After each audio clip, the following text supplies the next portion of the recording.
First Maccabees, chapter 15. Then Antiochus, son of King Demetrius, sent a letter from the islands of the sea to Simon, the high priest and ethnarch of the Jews, and to all the nation.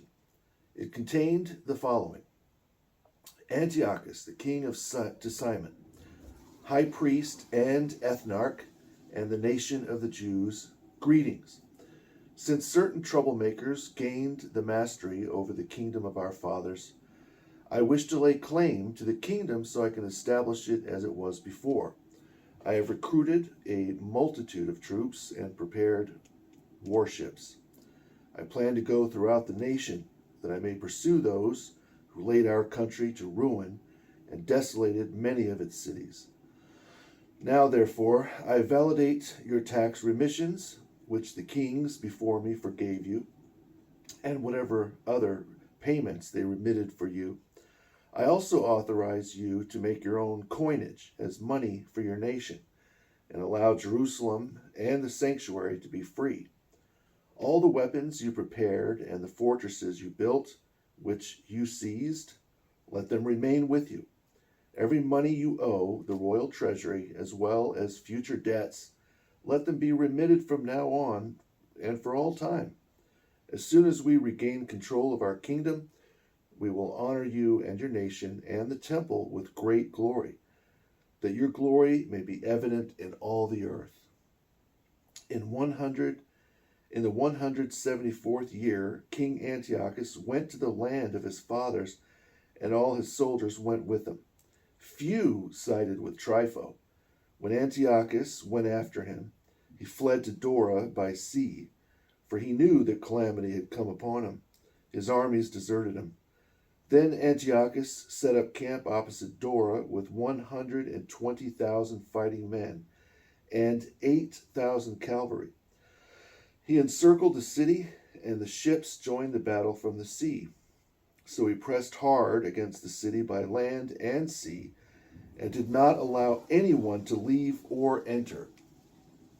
Then Numanius and his men came from Rome with letters to the kings and their countries, in which the following was contained: Lucius, the Roman consul, to Ptolemy the king, greetings. The ambassadors of the Jews came to us as friends and allies to renew their long-standing friendship and alliance. They were sent from Simon the high priest and by the Jewish people, and brought a gold shield of 1,000 minas. Therefore it pleased us to write the kings and their countries, that they not seek to hurt them or wage war against them and their cities and country, or from alignments with those who fight them. It seems right to accept the shield from them. If therefore any troublemakers have escaped from their country to you, give them over to Simon the high priest, that he might prosecute them according to their law.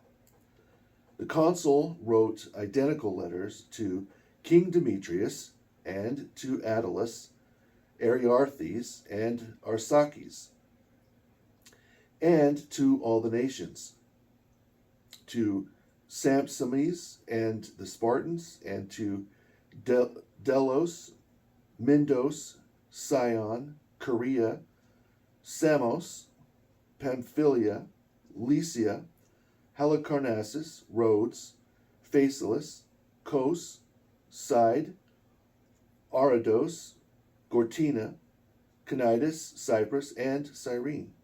They also sent a copy to Simon the high priest. Meanwhile, King Antiochus besieged Dora a second time, repeatedly launching his forces against it and building engines of war. He put Trypho in confinement, so he could neither go out or go in.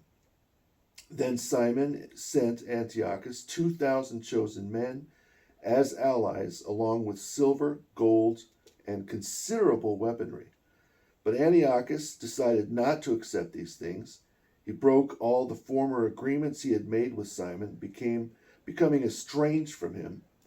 Then he sent Athenobius, one of his friends, to confer with him, saying, You control Joppa, Caesarea, and the citadel in Jerusalem. They are cities of my kingdom. You desolated their territory and caused great damage in the land, and you rule over many places in my kingdom. Now, therefore, give back the cities you took and the taxes from the places you rule outside the boundaries of Judea. Otherwise, give me 500 talents of silver for them, as well as 500 talents more for the destruction you caused, and for the tribute of the cities, or else we will wage war and defeat you. When Athenobius, the friend of the king, entered Jerusalem and saw the glory of Simon and the sideboard plated with gold and silver, a magnificent display, he stood amazed. Then he reported the words of the king to him. Thus Simon answered and said to him, We have not taken any foreign land, nor have we captured foreign property, but only the inheritance of our fathers, which years ago was seized unjustly by our adversaries. But now that we have occasion, we are holding firmly to the inheritance of our fathers. And as for Joppa and Gazara, which you want, their people were causing great damage to our people and our country. For them we will give you 100 talents. Athenobius said not a word in reply, but returned to the king in anger. When he relayed to him these words, plus Simon's splendor and everything he witnessed, the king was extremely enraged. Now Trypho had boarded a ship and escaped to Orthosia. So the king made Sendebius his commander-in-chief of the seacoast, and gave him infantry soldiers and cavalry. He then ordered him to encamp opposite Judea, and further ordered him to build Kidron and strengthen its gates, and to wage war against the people. But the king himself pursued Trypho. When Sendebius arrived in Jamnia, he began to harass the people. He also invaded Judea, took people captive, and killed them.